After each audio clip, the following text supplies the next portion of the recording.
We wouldn't have the great security that we have from foreign attack in the United States if we hadn't made this 7-decade-long commitment to keep American military forces in Germany, Italy, and the United Kingdom. To have this alliance where we support each other. It's so important.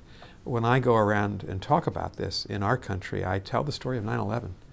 I was the very new American ambassador to NATO on 9/11. We were 6 hours ahead of the East Coast in time, and in the mid to late afternoon, I couldn't reach anybody at the State Department, the Defense Department, and the White House because they'd been evacuated. There was a fear of a second attack, as you will remember, after we were devastated by the attacks on the Pentagon and the Twin Towers in Manhattan. And during that intervening time, each of the NATO ambassadors came to me, led by the Canadian ambassador, and they said, we want to invoke Article 5 of the NATO treaty, and a lot of Americans may not know what that is. The treaty says in Article 5, an attack on one of us will be considered an attack on all of us.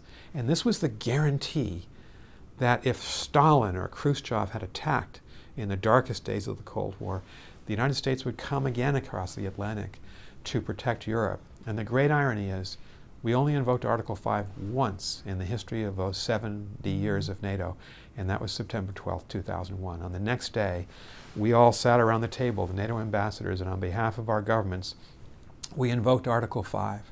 And the irony is, it was the Europeans and Canadians coming to the defense of the United States. And what that meant was that when we went into Afghanistan following 9/11, every NATO ally came in with us. Every NATO ally has fought with us.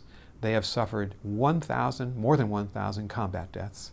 The European allies and the partners, they paid the price with us. You can't buy an alliance like that in the world today. The two political parties, our senior congressional leaders, have not ceased to believe. And I'll never forget when I called Condoleezza Rice, who was on the 11th of September 2001, the National Security Advisor to President George W. Bush. I called her early in the morning of the 12th, 4 a.m. Washington time. I said, Condi, the Allies want to invoke Article 5 with us. They want to go to war with us. I need the President's permission that we're going to agree to this and all go to war together. And she said, go for it. The President's behind this. The President wants you to do it. And before we hung up on the phone, she said, you know, it's good to have friends in the world.